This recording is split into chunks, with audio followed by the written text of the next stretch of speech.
Years ago, when I was serving at St. Mark United Methodist Church in Pensacola, I went one day with a couple of staff members, two ladies by the name of Irene and Linda Jones, though no relation, to O.J. Sims Elementary School, who was our partner in education just down the road. We were invited to come and to offer an Easter egg hunt on behalf of the kindergarten and the pre-K classes. And so we went eagerly with our own excitement of what this might mean for us in the community.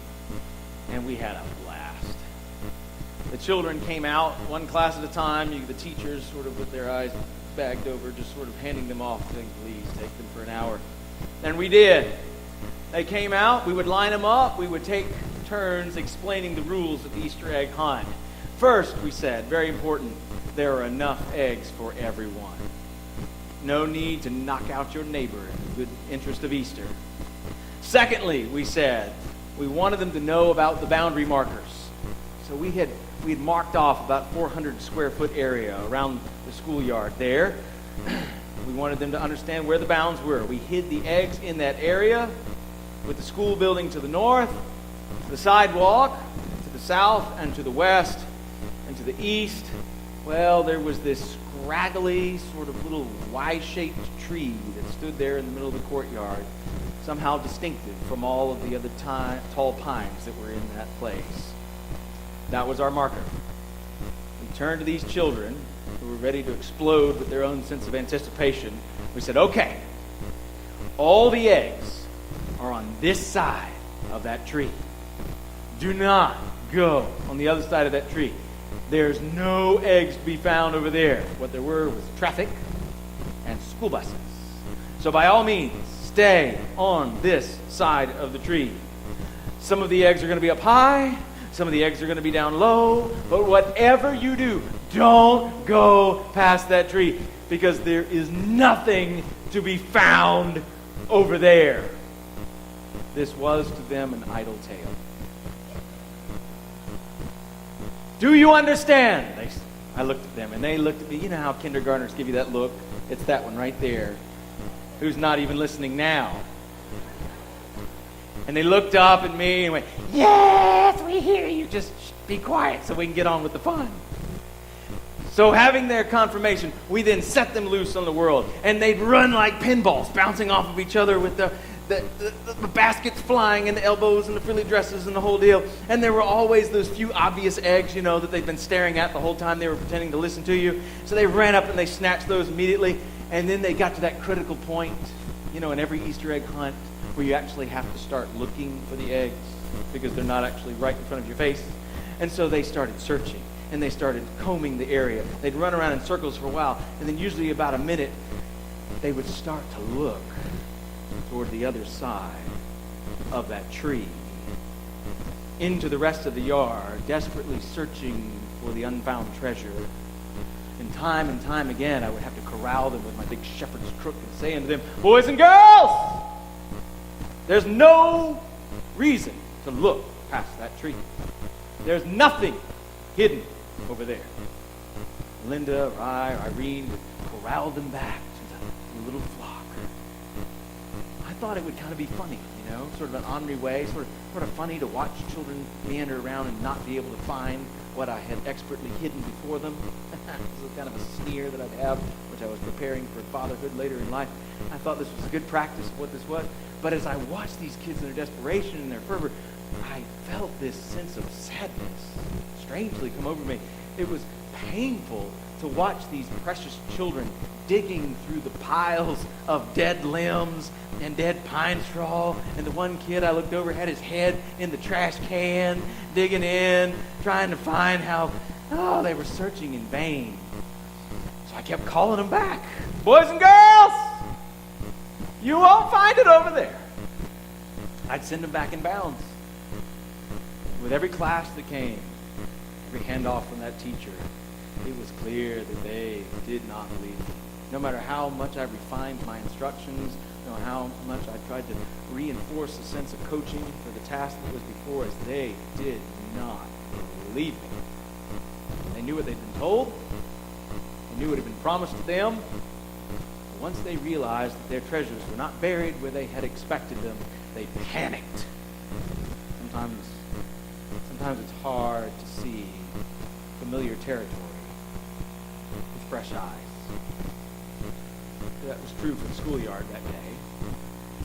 It was also true for the graveyard on another, as we know. Boys and girls!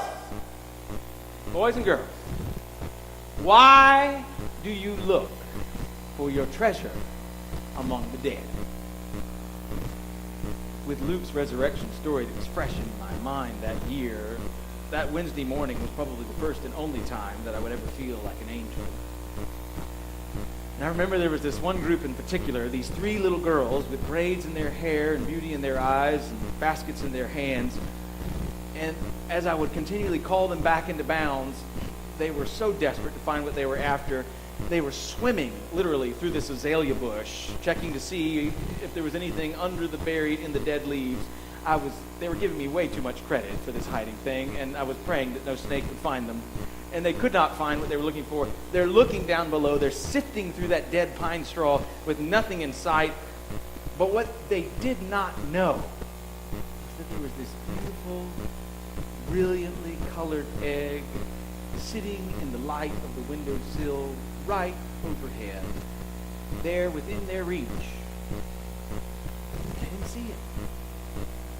So I came up behind them. I put my hands behind my back just to sort of spur them on toward good deeds just a bit. I'd sneak up behind them and I'd call them and I'd say, "I see an egg! I see an egg!" And they'd start bouncing around and the frenzy would continue. They look harder and faster. They'd dig deeper and deeper, but to no avail.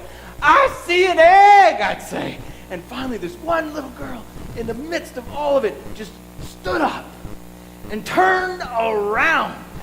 And with a smile on her face that lit up the ground, the other 2 were excited too, but once they caught on, they said, "Oh! Ah!" And they all 3 of them went after it, and they found it, and they held it up, and they held hands, and they skipped in a circle, and they said, "Yay, we did it, we did it, we did it!" And to their surprise, it was there all the time. It just never occurred to them to look up.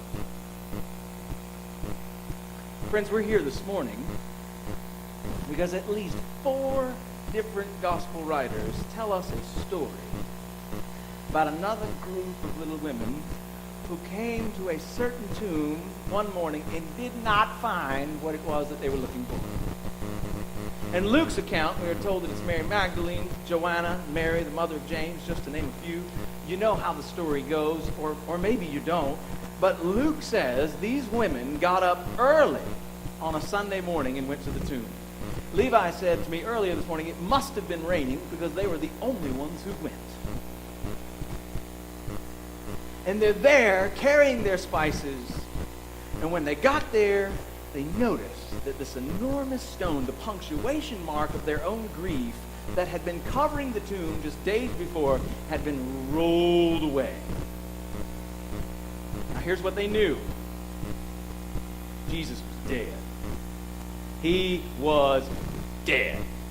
Luke says that sometime after Jesus was crucified, that darkness covered the whole land in the middle of the day. And Jesus cried out to his Father, "Into your hands I commit my spirit." And he breathed his last. He was dead. And these women had seen it for themselves. So when they arrived at the tomb and things were not as they expected, well, hey, you can appreciate their panic and their fear. Luke says that they knelt way down on their hands and knees, and they crawled into that tomb, just to be sure. And it was what they did not find that astonished and changed the world. They found that his body was no longer there. Luke says that these women were suddenly perplexed about this.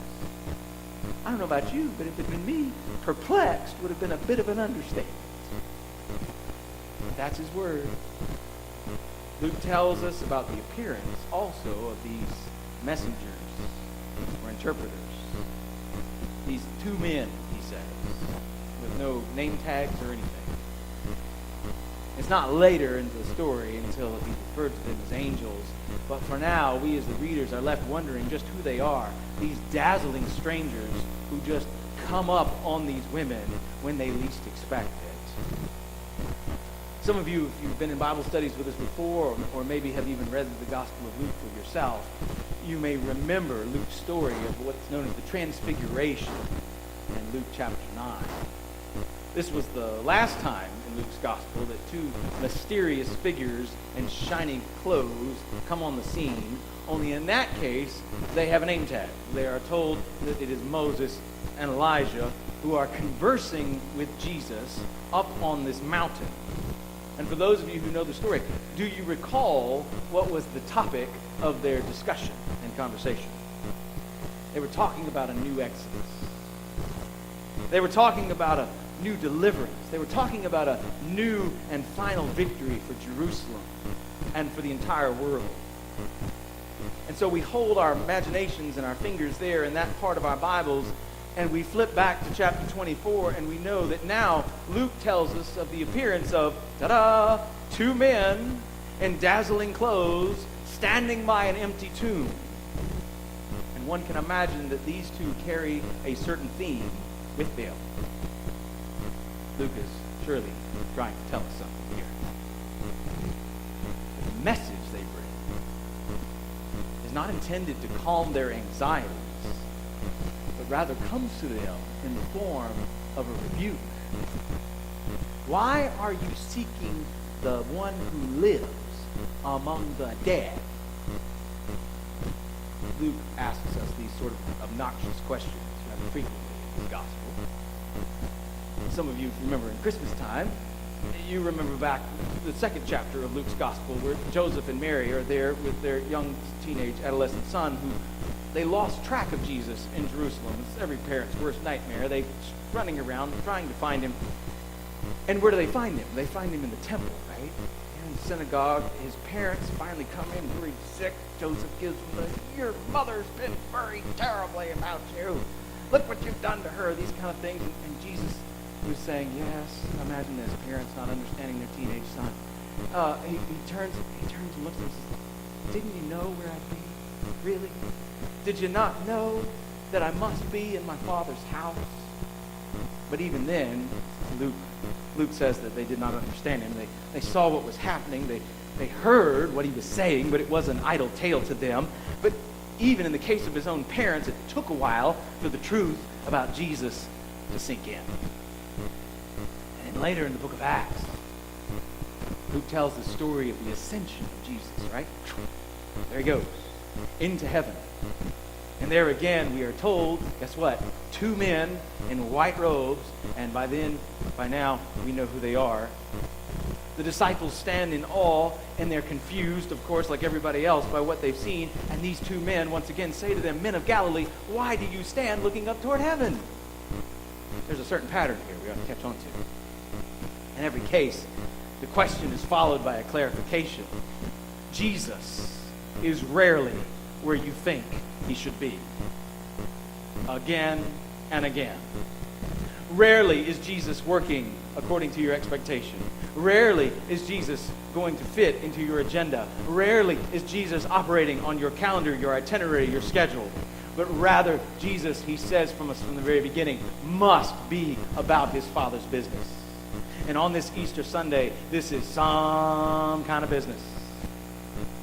In the case of the empty tomb, these two men declare that Jesus is not here, but has risen. We look at this and we say to ourselves, Jesus is supposed to be dead. Right?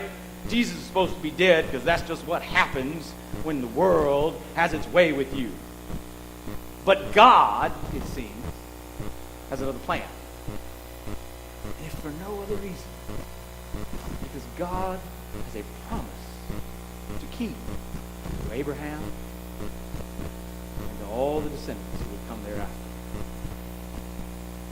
Remember how he told you, said the messenger, while he was still in Galilee, that the Son of Man must be handed over to sinners and be crucified and on the third day rise again. Clearly, the resurrection of Christ is not the sort of thing that makes a great deal of sense to us at first glance. He gives us clues all along that it would happen, but the disciples still don't believe it. Surely he'll be in that tomb, the women thought. That is, after all, where you or I would be. That is where some of us are now, even on occasion. And like those women at the tomb, many of us, I know, myself included, get disappointed when our expectations are not met just as they're supposed to be. No matter how devastating those expectations are. This is the really remarkable part about us. We could have the most gloomsday prognosis in the world, and if that thing doesn't come true, we're upset about it. Some of you are like that. Some of us know that. And like those at the tomb, our disappointments often turn to puzzlement. That's Luke's word for it. We have other words like frustration, aggravation, fear, and despair. But this is precisely the place, friends, where our Easter faith becomes so very necessary, because the gospel reveals to us that when we are puzzled, when we are distraught, when we are at our wits' end, when we have exhausted every other option available to us, then it is in that very moment when we are also open to the possibility of a new discovery. In other words, I see an egg. And the story reveals that often the way to discovery is through the maze, and I do mean maze, of our own memories, as we put those pieces together in our lives. Remember what he told you, said the messenger? Some of us may need to do that this morning. Think back, and then to take another look. Let me give you an example of what I mean here. I gave my life to Christ when I was 14 years old. And when I was in high school and college, with no background in church, no background in the scriptures, no background in the faith, other than what I was watching in other people, I was trying desperately to figure out what it was to follow Jesus in daily life. And I discovered music. Music's always been a way to speak to me, as you know, it translates a lot of things in my life. And I used to love this song by Stephen Curtis Chapman. Some of you remember Stephen Curtis Chapman? Called More to This Life. There's more to this life, living and dying, more than just trying to make it through the day. And so I had this song, and I would play it in the car. And as I was driving back and forth to college, from University of Florida back to Fort Walton Beach, back to Fort Walton Beach, back to the University of Florida, I would play this thing over and over and over, and I would get just lost in the song and the words of the message. I get so lost one time. I was driving home from school, and I was just, I was in the zone, right? Me and Steve were just having our Jesus jam time. We were doing our thing. I was driving along up I-75, and I look out this sign outside my window, and it says, "Welcome to Georgia."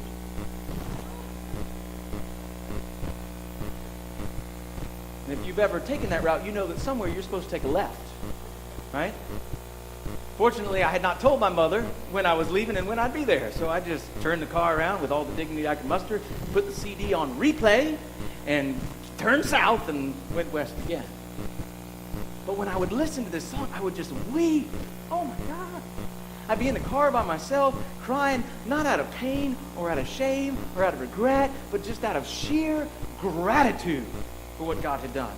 I would cry because at that point in my life, I knew deep down inside that I desperately needed life in its future to be about more than I could find within the daily confines of my existence. You see, I had spent as a young man most of my efforts searching for the living among the dead. Or if you prefer, looking for love in all the wrong places. See what I mean?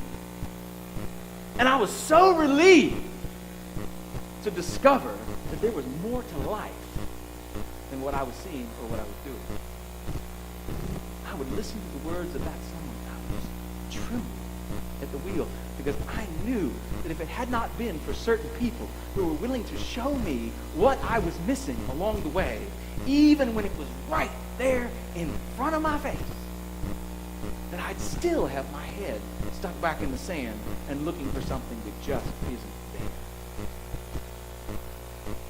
And I suspect there are maybe those here today, certainly those who are outside of the world, who know what they're looking for, so they think, who know what they're chasing, perhaps even what they think they need, but still have no idea where to find it. I do not say this as a criticism or condemnation. The fact is that when you or I are desperate and searching, it never occurs to us to look up. No matter how much we may dismantle the ground that is below our feet, it still helps to have someone who is willing to stand beside you and tell you what they see. Boys and girls! Boys and girls, why do you look for the living among the dead? He's not here. He's risen. Stop looking on the other side of that tree. He's not there. Stop looking down on the ground. He's not there. There's more to this life than we had expected. He tried to tell us, but we just didn't get it until now. Jesus Christ, who was dead and buried, is now raised. So set aside everything you think you know about life and death between the boundaries and just look up. Why? Because Christ is risen indeed. And the scriptures promise that all who belong to Christ shall be raised as well. And as for the anxiety and the grief and the despair that can often drive us out of bounds, and for that which causes us to dig through the same old dirt again and again and again with no change, hear this. Stop it! Stop it. Don't bother looking down, pushing your head up against the same old stone. You will find no treasures there, nothing of your own to reclaim. It is empty. It is empty. And yet the meaning of such is full. We read in Paul's letter to the Corinthians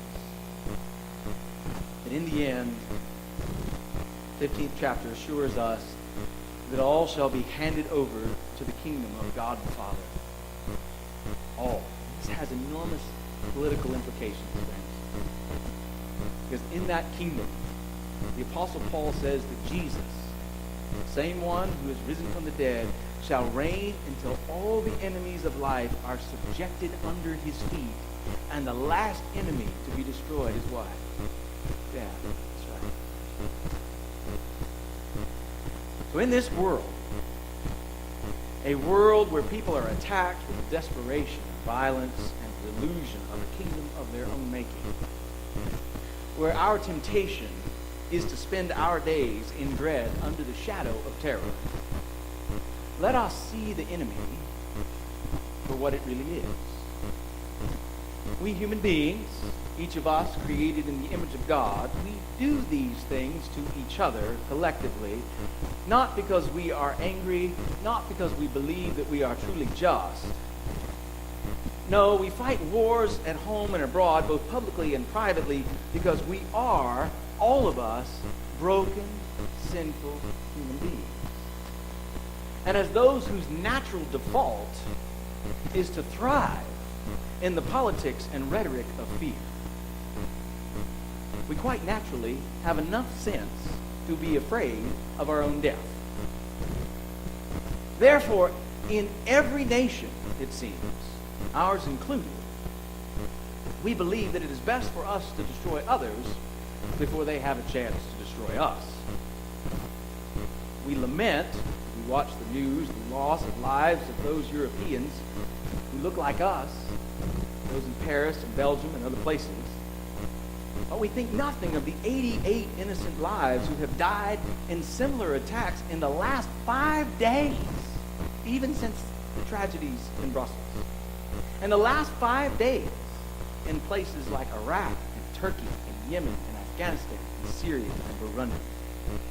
I've heard nothing about these losses or these lives. You type in terrorist attacks in and just let Google go where it goes, it does not go to people who don't look like us. Why? Because we choose the policies of Herod and the policies of Caesar over the teachings and the ethics of Jesus. Why? Because somehow it is easier to deal with hate than it is with fear. Which is what put Jesus on the cross in the first place. You and I come together, confess the beauty of this land, that we still fear death, and we will do most anything to avoid it, no matter how deserving or what the wages of sin may be. Instead, we speak boldly about protecting our interests or preserving the sanctity of whatever it is that we happen to hold dear. We speak of being great again, as if greatness were a gain to be achieved rather than a gift to be received. Such language makes us feel better, makes us feel more powerful, like we're somehow in control of the situation and the chaos of the world. Bottom line is, we're afraid. We're afraid of losing what we've got. We're afraid of death, our death in particular, the death of a loved one, secondarily, the death of our relationships, the death of the economy, the death of our reputation, the death of the land that we call home. In every circumstance, death is the enemy. No matter if we're talking foreign policy, domestic disputes, or the battles which rage inside of us all, the real tragedy is when the fear of death becomes the basis of our decision-making as believers and the source of our every motive. Because when the fear of death becomes an obsession, the only option left is imprisonment. Physical, spiritual, emotional imprisonment. Dead man walking, they say. That's what they say about prisoners. That's what they said about the Hebrew slaves in Egypt. That's what they'll say about us, the church. If we don't lose these chains and quit running back to Pharaoh. That's what happens, friends, when you live your life on the wrong side of that tree. What we need, dearly beloved, is for God to do for us what he did for Jesus. Pure and simple. Resurrection. Liberation. Deliverance. Freedom from the powers that bind us. The new Exodus. Early one Sunday morning, nearly 2,000 years ago, it happened.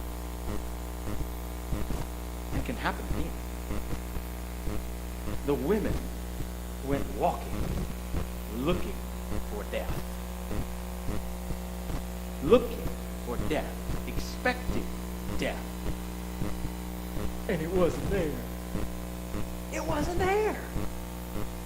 Death wasn't there. Death was not there. And on this Easter Sunday, friends, here at 13660 Inverarity Point Road, Perdita Bay United Methodist Church, Pensacola, Florida, 32507, on the day of our Lord, March 27, 2016, I am here to tell you, friends, death is not here. Not anymore. Not in the church of the risen Christ. Not for all who believe. So hear the good news. There is more to this life than living and dying. More than just trying to make it through the day. Jesus Christ is alive. Jesus Christ is working and walking and living, and he is alive. So by all means, be puzzled, be amazed, be in awe, but do not be afraid. I have a man named John who sat with us in the 9 o'clock service. A year ago, this man was depressed beyond compare, sitting there in the hospital room with him as his leg is being amputated from about the 15th different injury and illness that he is afflicted. Today, he's standing. He's standing in our worship service, glorifying and praising God. He came to me last week. It's the first time I've seen him walk in years. That doesn't just happen. So be puzzled, be amazed, be in awe, do not be afraid. Because at the cross, forces of evil, forces of sickness, forces of death themselves, they did all that they can do. That's all that they can do. And even then, death could not hold them. And even now, death cannot hold us. That last enemy is down. He's done. He's defeated. His sting is no more. Hallelujah. Christ is risen. He's on the right side of the tree. There's more to Christ's life. Which means there's more to your life. More to our life. more than any of us ever expected. May it be so this day. In the name of the Father, Son, and Holy Spirit. Almighty God, we come before you today thankful for your mercies, for the glory of the empty tomb. We proclaim today that it's empty, but in its emptiness, Lord, so we are fulfilled. It's one of the great mysteries of your life. The greatest thing which fears us, that we fear and plagues our sensibilities, that which would attack and assault our sense of safety, is no more. It is made relative by your great power. And then in the midst of our suffering, Lord, we consecrate it to you and recognize that you are doing a new thing, a new exodus, a new deliverance, a great power in our life. So be with your church, O Lord, as we seek to give authentic witness in a place that is otherwise plagued by the absurdity of fear. Might we hold fast to our confession that you are God and we are not. And might this truth be a source of our hope in the risen one who taught us to pray by saying, Our Father, who art in heaven, hallowed be thy name. Thy kingdom come, thy will be done, on earth as it is in heaven. Give us this day our daily bread, and forgive us our trespasses, as we forgive those who trespass against us. And lead us not into temptation, deliver us from evil. For thine is the kingdom, and the power, and the glory forever. Amen. Let us join in our affirmation of faith, which comes to us from 1 Corinthians.